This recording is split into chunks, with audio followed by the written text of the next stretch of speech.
I have never filled a sketchbook, which is quite a feat considering I did both my undergrad and my master's degree in the art and design fields. I have loads of sketchbooks. What's in them is mostly writing and maybe some preliminary drawings of projects that I've had to do, or sketches of stuff that are then taken into other mediums like either digital or beadwork or something like that. But they exist in a bunch of different books that are maybe a quarter filled. I think the one that is most filled is probably still only at about 50%, which is filled with a lot of lettering stuff, and it was mainly used in a portfolio course before my master's degree.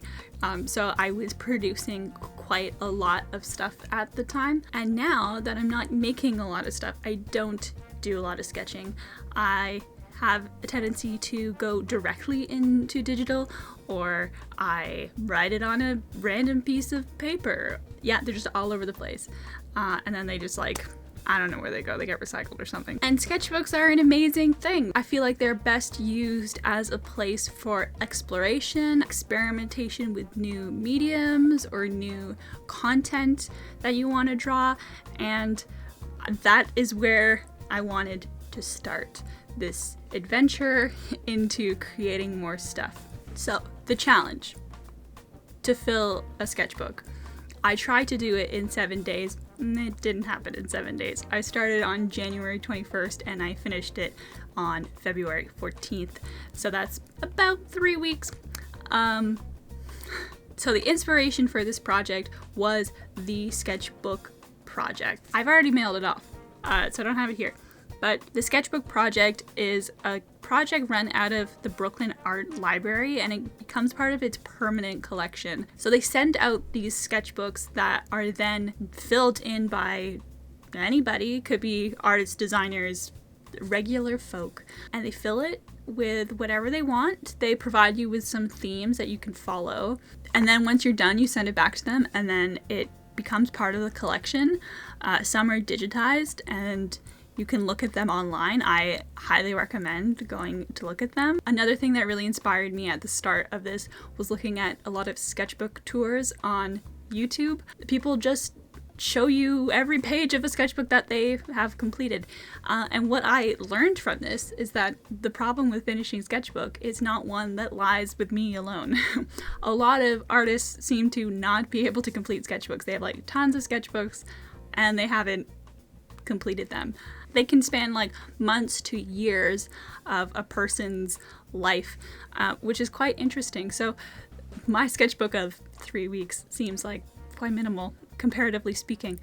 It was quite cool to see that that is a big genre on YouTube. So what I wanted to get out of this was to have some sort of creative exercise, it's practice, something that could spark some creative energy, and a way to explore some things, try some things. I use different mediums than I maybe normally would have, and just get things out onto the page and not be afraid of what it is, even though there kind of needed to be some cohesion in this because it's part of a project. It's not just a random book.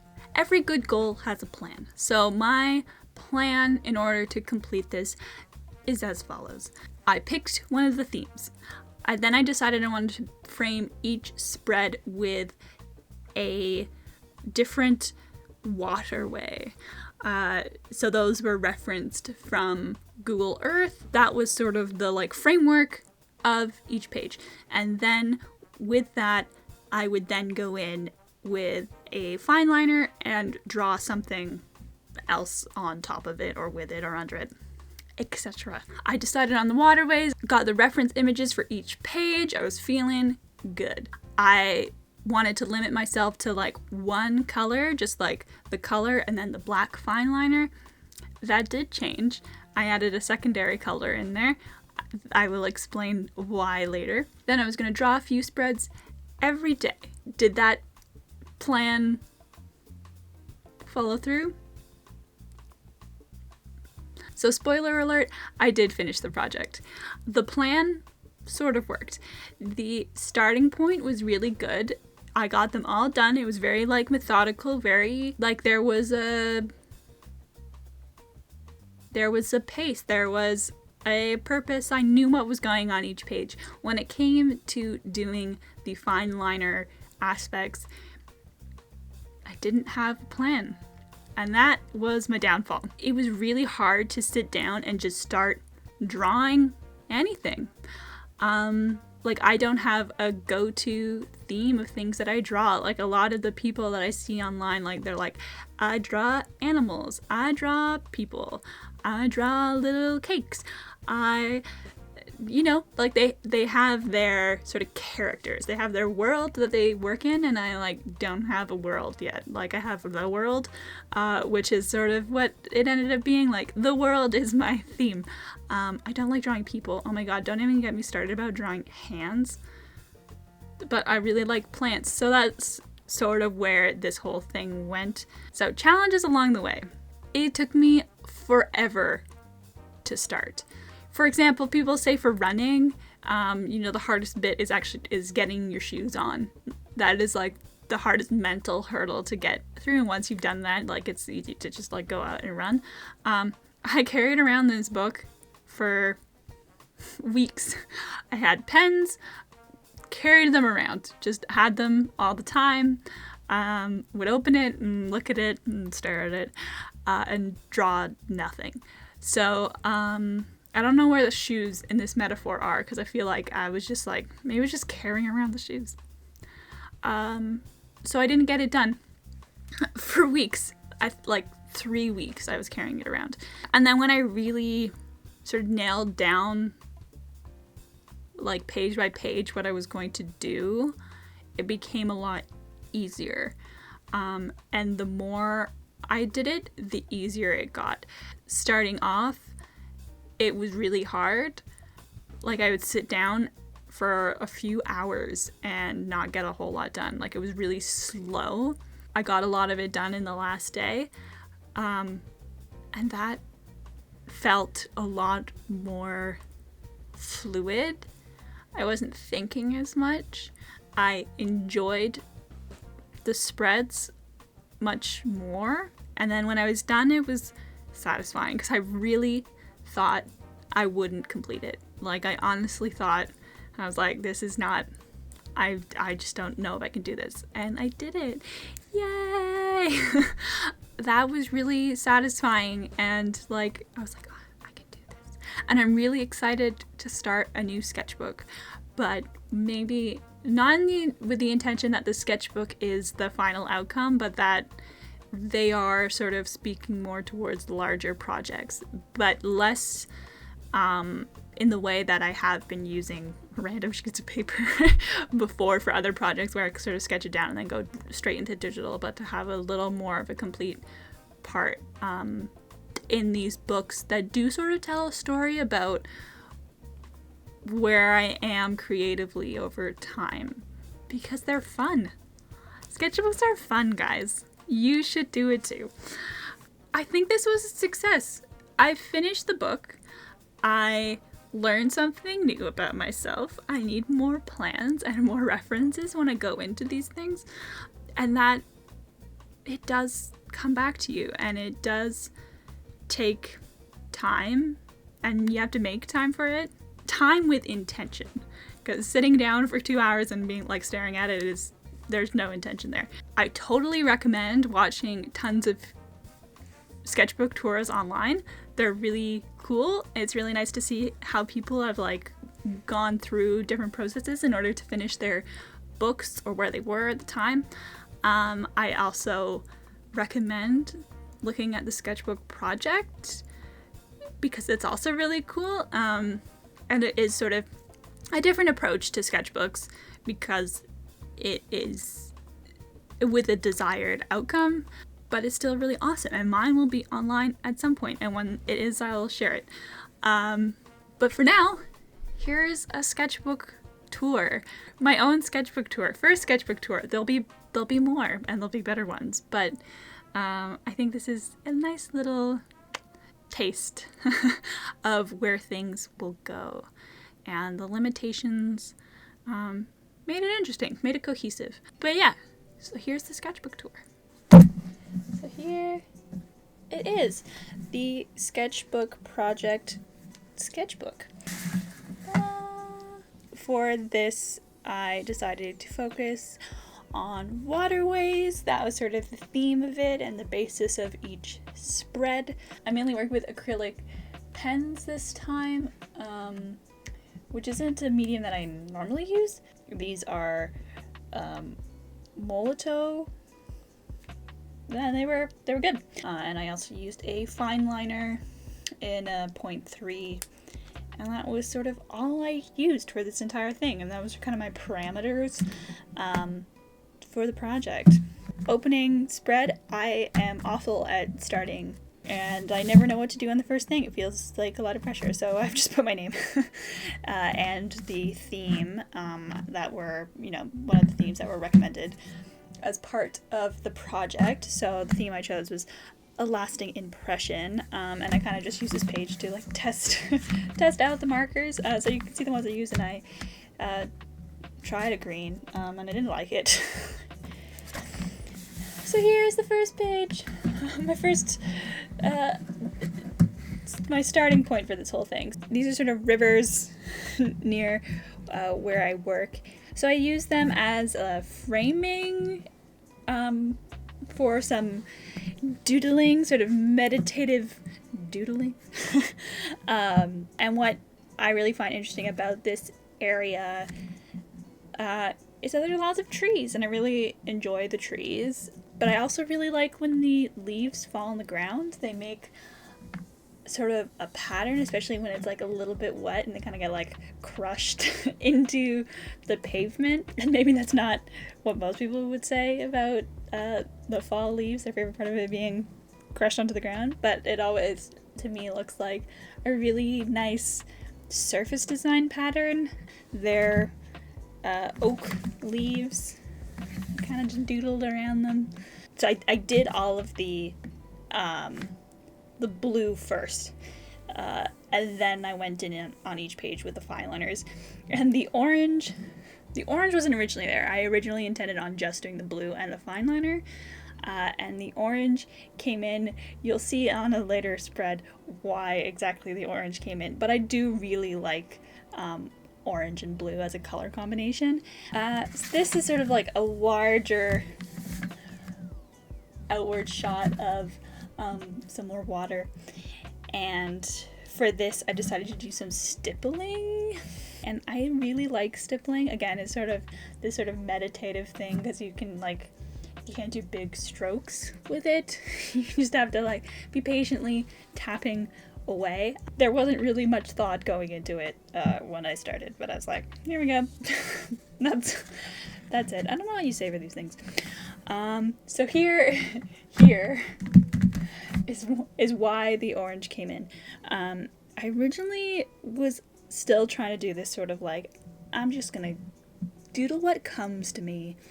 And I did, and I really didn't like it. I felt it didn't feel conscious or purposeful. So I changed it. So I tried to cover it completely with the markers, which is what I really, really like about these, that they can like cover stuff really, really well.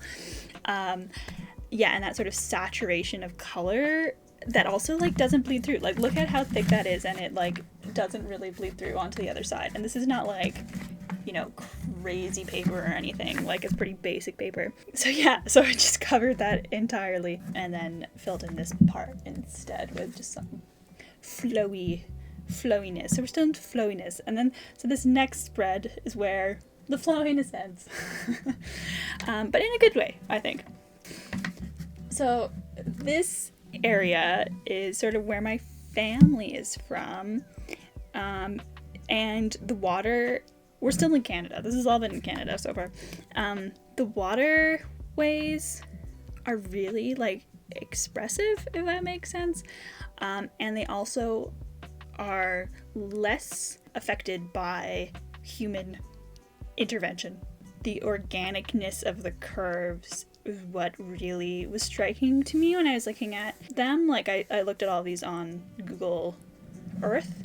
Yeah, so I wanted to do something that was related to the nature that was around those areas. And there's a lot of birch trees around there, so I just wanted to draw some birch trees. And this page is what I was like, oh yeah, I'm digging it. I don't think I've ever said I'm digging anything, but I'm digging this. And I just really liked it. I was like, my brain and my hands are speaking to each other finally. Oh, I definitely want to do this in something else, so either like a service pattern or I don't know. And then I just did a birch leaf. I really like drawing leaves. And yeah, so that's that. And here we are with the human intervention bit. So this is Toronto. If you are ever familiar with the Toronto harborfront, Toronto's sprawling. It's a lot of roads and not a lot of greenery. I remember walking around downtown Toronto, and there were some trees, and there was what I thought was grass underneath the tree, and I looked and it was actually AstroTurf. So that's why I've drawn some grass, because Toronto needs some like actual greenery. There are places where you can find actual greenery, but where I lived when I was in Toronto, not a lot of it. And here is the Thames. When I'm flying into London, if you are lucky, you can see the Thames from the plane, and I've gotten a few photos of that. Go check out my Instagram, plug my Instagram. I've gotten an overhead of the Thames a couple times, and it's just really cool looking. From Google Earth, it is brown. It's so brown comparatively to the waters in Canada, which are definitely a lot more visible. It got like the Thames kind of just blends in with everything because it's brown like everything else. But yeah, and then I drew some lovely tulips because my boyfriend sent me some tulips for Valentine's Day, so I thought I'd draw them.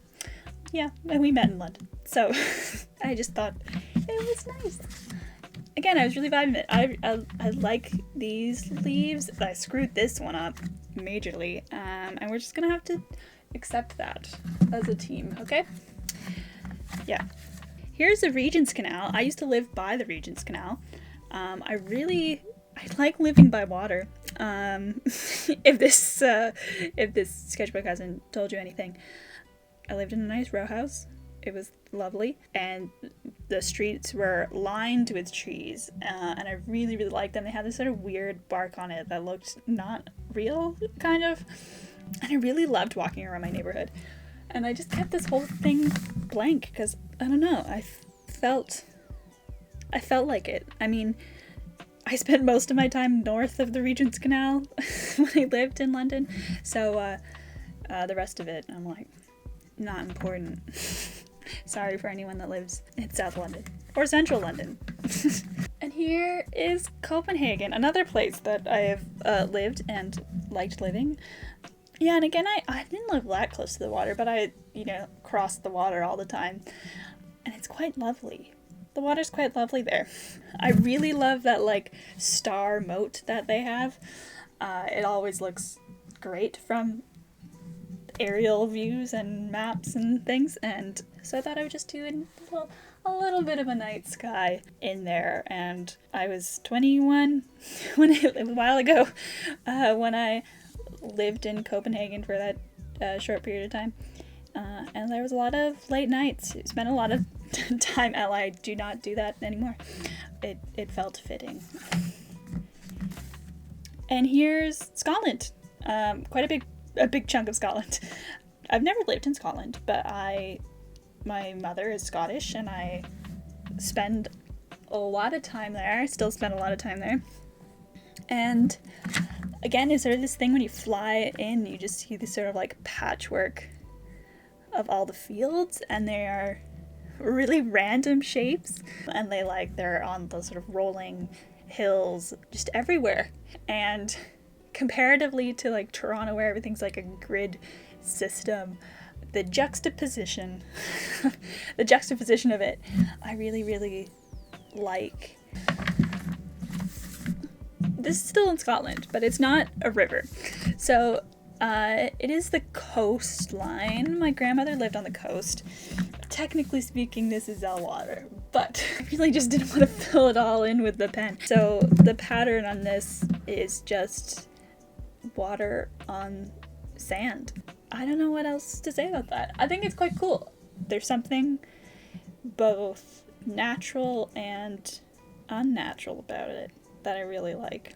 And this is Edinburgh. Again, a place I love dearly. And I am obsessed with Scottish strawberries. I love them and they are the best. Yeah, so I drew some strawberries. And I really am craving strawberries right now, and they're just not in season. And that makes me sad. And I need to book my vacation for Scotland this summer. That's something I should do. This, I don't know how I feel about this. It's meh. These aren't waterways. These are actually the veins on my, which hand is this? Yeah, it's the veins that are on my right hand. That sort of connection with like the water being sort of the veins of the earth and what connects everything. So does our blood in our bodies connect everything, keep us alive, and it's the pulse of everything. So that's what this was, and my hand is there. I feel like there should be more to that, but I just didn't really know what to do. So there's my hand. That's the long and short of it. This is my other hand, or the veins on my other arm, and I decided to do a birch pattern in there. It kind of looked like a part of a tree. I really love birch. It's just such an interesting bark. That's layers. I have layers. And yeah, so I just wanted to do like a little bit of a bark pattern there. And this is where it all goes crazy. I had a plan for every other page, and I didn't have a plan for this page. And I was just like, I'm going to draw some blobs. So I drew some blobs, and it has like a really sort of either lava lamp or like Dr. Seuss vibe, and I'm into it. That is sort of where it ends. So that is the book. That is this sketchbook that I finished, and it was for the Sketchbook Project. It will be on their website at some point, and also in the library, the Brooklyn Art Library. So what a fun thing, right? Like, that's fun. Is that fun for you as it was for me? It has little sprinkles of who I am, which I think is fun, and it was just like a little exercise of tapping into something that I haven't tapped into in a while. So thanks. That is it. That is the sketchbook. So filling in a sketchbook. Challenge complete. Challenge somewhat successful. There's room for improvement. Yeah, I'd really like this to become more of a habit and more of a daily thing for me. And I think it will. That is what I hope out of this. And I have more confidence in that. Thank you for watching. Go forth and create some stuff. Follow me on Instagram. And my battery is dead. And this is when we're in darkness because my mic is still on. Thank you for watching. I will... Bye.